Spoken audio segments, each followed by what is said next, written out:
Hi guys, कैसे आप लोग। मैं राजेश कुमार आप लोगों का एक बार फिर से एक्सेलेंस क्लासेस पे स्वागत करता हूं। जैसा कि मैंने आपको पिछले वीडियो में बताया था, जो मेरा पहला वीडियो प्रेडिक्टेबल से होगा, तो हम लोग आज प्रेडिक्टेबल के बारे में डिस्कस करते हैं।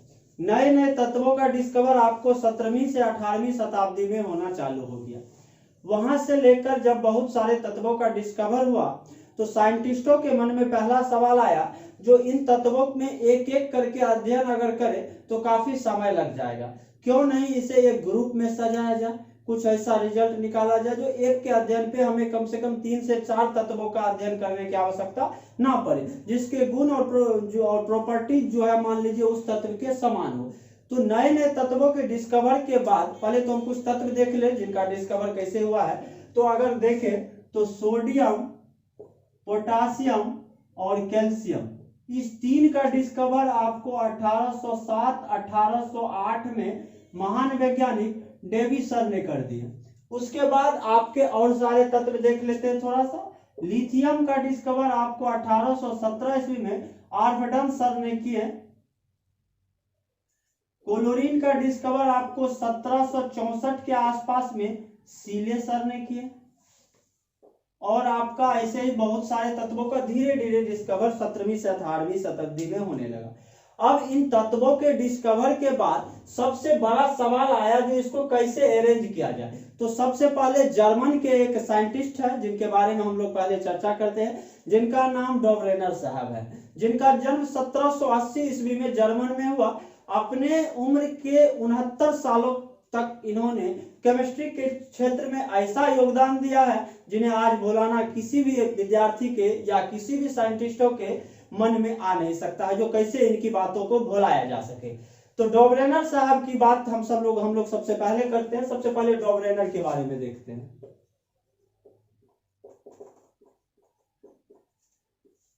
जन्म इनका हो गया आपको 1780।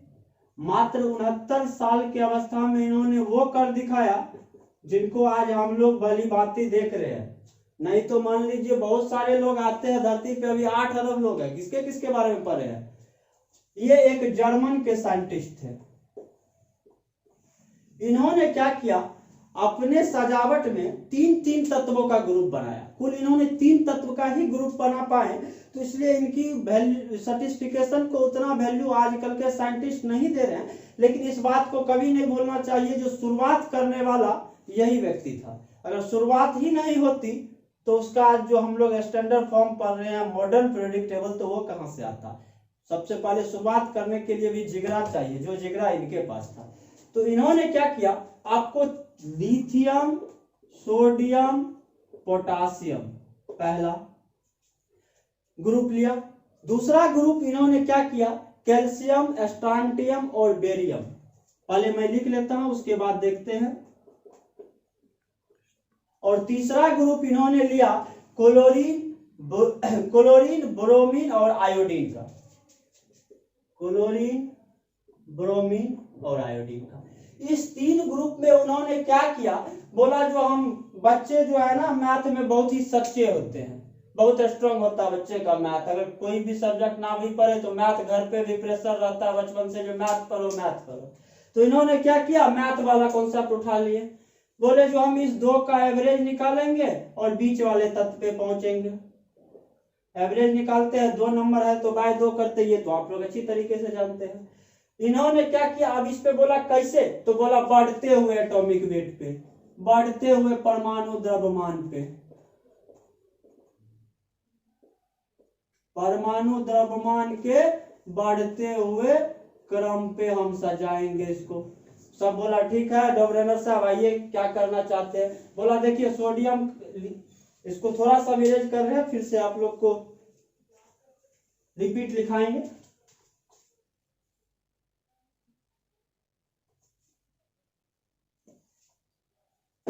बोला लिथियम सर बोले जो देखिए इसका परमाणु द्रव्यमान 6.94 होता, हम 7 मान ले तो आप लोग को कोई हर्ज। तो सब मैथ का स्टूडेंट था, बोला सर 6.9 है, 7 मानिए, कोई हर्ज नहीं। दूसरा बोला जो सोडियम का परमाणु द्रव्यमान 22.99 होता है, इसको 23 माने तो हर्ज। बोला सर कोई दिक्कत है, आगे बढ़िए।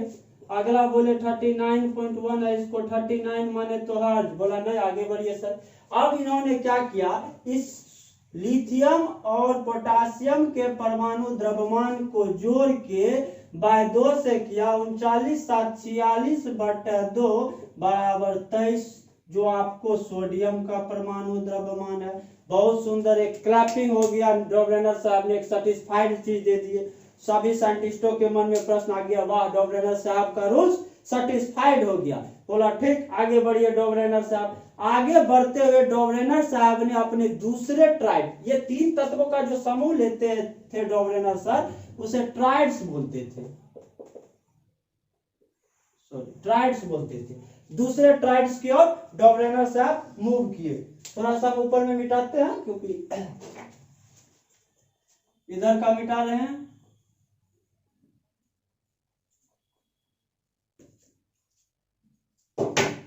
दूसरे ट्राइड में इन्होंने क्या किया, कैल्शियम, स्ट्रांटियम और आपको बेरियम, ये 3 तत्वों को लिया, CaSt और Ba।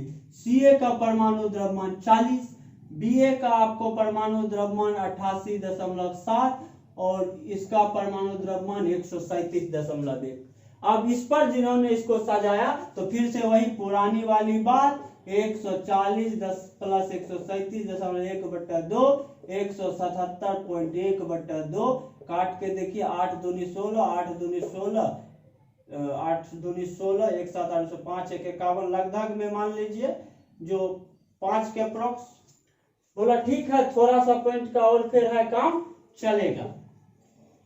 तीसरे फॉर्म में इन्होंने फिर आए, उसमें उन्होंने क्लोरीन, ब्रोमीन और आयोडीन। एक बात और देखते चलिएगा, ये एल्कलाइन मेटल है, ये अल्कलाइन अर्थ मेटल है, जो हम लोग आगे डिस्कस करेंगे। तीसरा अभी हम लोग का इन्होंने क्या किया, हाइड्रोजन ग्रुप पे आ गया। हाइड्रोजन ग्रुप तो आप लोग जानते ही होंगे, उसमें इन्होंने क्लोरीन, ब्रोमीन और आयोडीन को लिया। क्लोरीन का परमाणु द्रव्यमान आप सब भाली भांति जानते हैं 35.47 होता है, जिसे साइंटिस्टों के मानने के अनुसार 35.5 मान लिया गया है। ब्रोमीन का परमाणु द्रव्यमान आपको 80.97 होता है और आयोडीन का 126.47 होता है। तो ये हो गया आपको 126.47 और ये हो गया आपको 80.98 के आसपास। अब इसका जब एवरेज निकाले तो फिर वही 35.5 प्लस 126.47/2 162 के आसपास बटे 2, तो आपका 81 लगभग का वैल्यू, ये भी सेटिस्फाइड। अब यहां से क्या होता है डॉबरेनर साहब में, इस 3 ट्राइड के बाद चौथा ट्राइड डॉबरेनर साहब सेटिस्फाइड नहीं कर पाए। अब जब मान लीजिए उस समय में लगभग में कुछ 20 या 30 एलिमेंट के कवर डिस्कवर था और उसमें मात्र इन्होंने 3 ट्राइड्स दिए, मतलब कुछ ही तत्वों को सजा पाए। तो अब जैसे ही कुछ ही तत्वों को सजाए तो कुछ साइंटिस्टों का मानना है, जो डॉबरेनर साहब की इस ट्राइड्स रूल को हम लोग तत्काल दरकिनार कर देते हैं। तत्काल इनके ट्राइड्स रूल को दरकिनार करते हुए आगे बढ़ने का सवाल साइंटिस्टों के मन में आया। अब क्यों इसको दरकिनार भी क्या गया, तो इसका तो सर्टिफिकेशन चाहिए। विदाउट सर्टिफिकेशन का तो काम नहीं चलेगा। तो विदाउट सर्टिफिकेशन के काम नहीं चलने पे आगे 2 और ट्राइड खोजे गए। तो पहला ट्राइड आपको सल्फर, सेलेनियम और टेलेरियम पे जब खोजा गया तो उसमें आपको डॉबरेनर साहब के या ट्राइड्स रूल का सर्टिफिकेशन नहीं हो पाया, जो इनके इस रूल्स था उस पर फिट नहीं बैठ पाया। जैसे ही इनके इस रूल्स पे फिट नहीं बैठ पाया तो साइंटिस्टों ने इनको गलत काट दिया।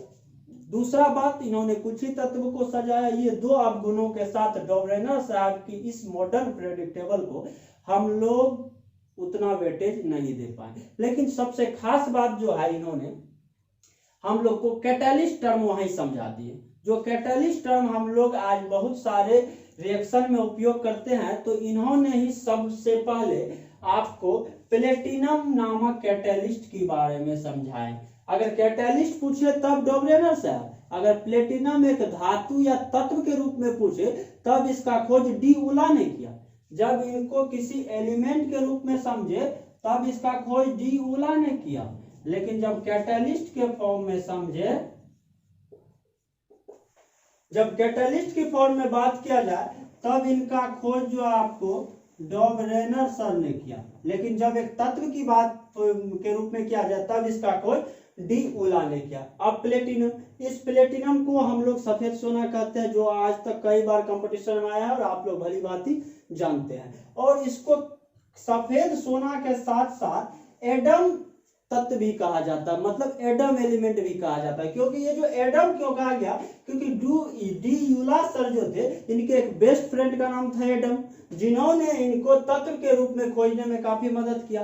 तो इन्होंने क्या किया, बोला इनका तो प्लेटिनम नाम सबसे पहले ही डॉबरेनर सर ने रख दिया, तो हम क्या करें, तो इसका एक उपनाम दे देते हैं। तो उपनाम में इसे एडम तत्व भी कहा जाता है। इसे प्लेटिनम को आपको सफेद सोना भी कहा जाता है और एटम तत्व भी कहा जाता है। सबसे पहले अगर कैटलिस्ट के बारे में बात किया जाए तो डॉबरेनर ने खोज किया, और तत्वों के बारे में बात किया जाए तो आपको डी यूला साहब ने किया।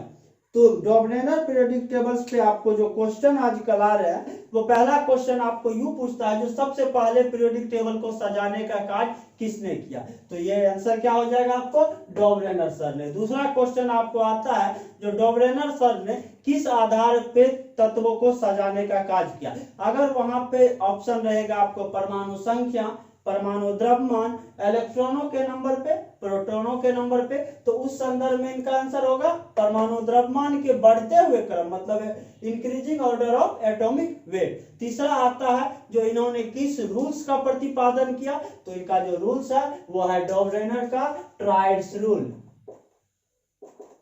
ट्राइड्स रूल क्या है, ये आप लोग भली भांति जानते हैं। इन्होंने क्या किया था, तीन तत्वों का एक समूह लिया, जिसमें उन्होंने देखा जो दो साइड वाले तत्वों का परमाणु द्रव्यमान बीच वाले तत्वों के परमाणु द्रव्यमान के बराबर होता है। तो डॉबरेनर सर पे जो भी क्वेश्चन आएगा शायद वो इसी से हो। अगर कोई भी किसी भी स्टूडेंट को कोई भी लग रहा हो जो डॉबरेनर सर के बारे में कोई क्वेश्चन हो, तो वो जरूर हमारे कमेंट बॉक्स में मैसेज करें। तो मित्रों, एक मिस हो गया। आप जैसे देखिए, मैंने इनका जन्म 1780 और मृत्यु 1749 बता दिया, तो 31 साल पहले ही हम इसको मार दिए, तो ये एक थोड़ा सा मिस हो गया। जो एक मनुष्य की प्रवृत्ति, अगर हम भी मिस नहीं करते तो हम तो भगवान ही ना हो जाते। यहाँ पे आपको 1849, मैंने आपको बोला था, जो 69 साल की जन्म में इन्होंने 69 साल के जो अपने इनका उम्र था, उसमें इन्होंने वो किया जो बहुतों को करने के लिए सोचना पड़ता है। तो इस मिस को आप लोग शायद अपने माथे पे नहीं लेके एक छोटी सी रूमर समझते हुए हमें माफ कीजिएगा। ठीक है मित्रों, मिलते हैं अगले वीडियो न्यूलैंड्स के ऑक्टेव लॉ पे। तब तक आप लोग इस वीडियो का एंजॉय कीजिए। जो हमारे चैनल को अभी तक सब्सक्राइब नहीं किया है, वो हमारे चैनल को सब्सक्राइब कीजिए, लाइक कीजिए और अपने मित्रों के साथ शेयर कीजिए, ताकि वो भी इस वीडियो का आनंद ले सके। वीडियो को स्किप ना कीजिए, क्योंकि हर एक वीडियो आपका जो आएगा कंपटीशन का 90% क्वेश्चन इससे आपका कैरी होगा। जय हिंद, जय भारत।